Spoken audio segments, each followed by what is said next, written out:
Hey guys, it's Takasta here again. Welcome to another review.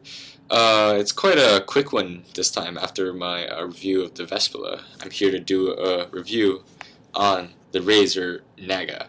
This mouse has come out for like a year already, so it's been a while since I guess I decided to pick up this mouse. I had to like sell a couple other mice that I have had. Sorry, it is mice to pick up this mouse because this mouse is actually quite pricey.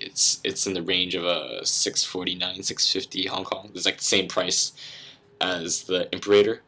So basically, this mouse came out a similar time as the Imperator did, and it's a pretty slick mouse. And it's the main snag of it, or the feature of it, is basically like these 12 buttons right here, which are basically built for base MMO RPGs or MMO games. So that basically you have macro to your side buttons instead of usually like 2, like the Death Adder. You have freaking 12, which is like and pretty insane.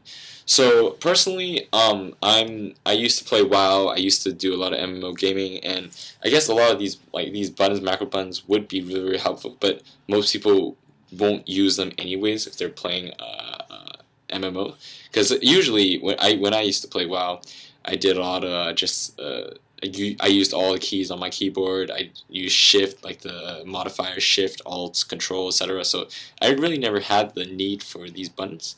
But let me just give you a quick preview of what this mouse has. It's basically a Razer mouse, obviously. Uses a 5600 3.5G sensor, sorry, laser sensor to be exact.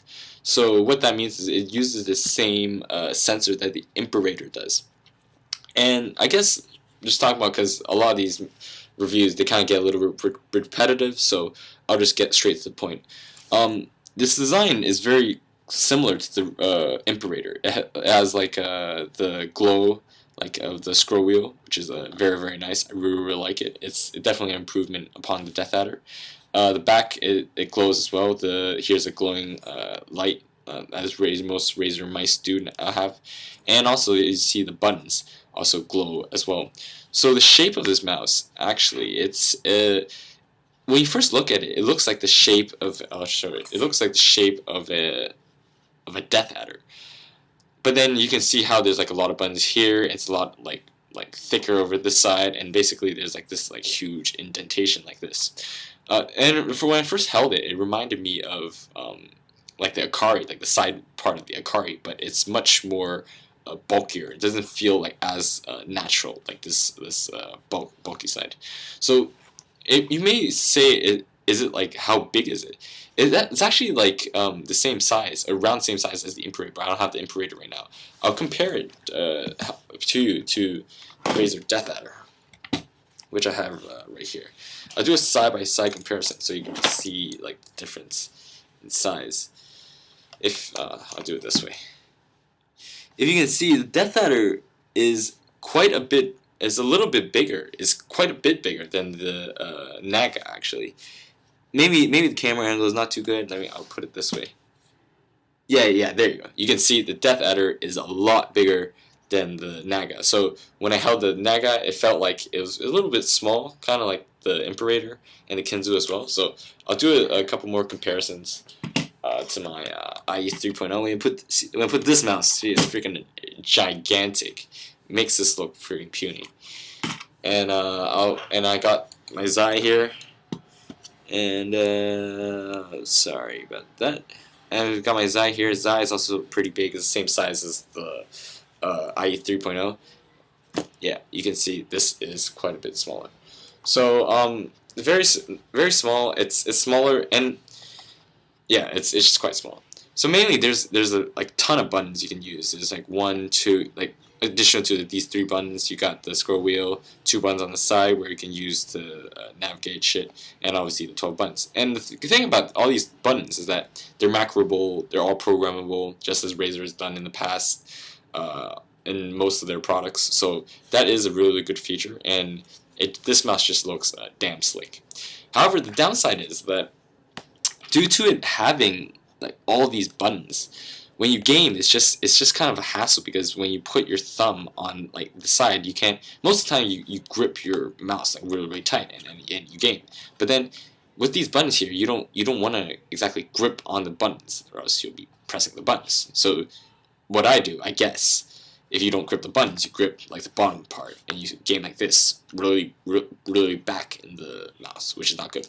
Or you go really front in the mouse and put your thumb on the front part right on top of the buttons, the side buttons. So start gaming like this. So this, I don't know, it's like not as comfortable as it can be, but like I guess it's bearable. But I really rather use my IE 3.0, my Death Adder, or my Xi for this matter. So I really don't like not being able to just grip this place. And even gripping this place, it doesn't feel, this side of the indentation doesn't make it feel too comfortable. However, one thing I do like though is this natural curvature of the middle part though is very similar to the Death Adder, but it's like a little bit flatter, which is very nice. So I'd probably say about this mouse, to make it a little bit better, so make the side a little bit like the Akari, the side rest area for your fourth and fifth fingers, and then make this part, just make these buttons just go away, like, personally. I played like Dota, I tried some Donuts, tried some FPS, Quake with this mouse. They work fine. The sensor supposedly is the same as the Imperator, but I don't know, it just feels better, I guess, than the Imperator. It's really hard to tell. I'll post some tests of this mouse later. So what else? Braided cord is pretty standard these days. And you also have this switch here, switching from like 1 to 3 to num. I'm not too sure what that does, but yeah, I really should know what that does, but know what that does. Yeah, but I'm not too sure. So, anyways, I guess this is it. Personally, it's a pretty sick looking mouse, and if you're doing MMO gaming, it's kind of handy. But personally, I don't have too big of a need for it. So yeah, that's the Razer Naga. And this is Takasa here, and thanks for watching my video review again.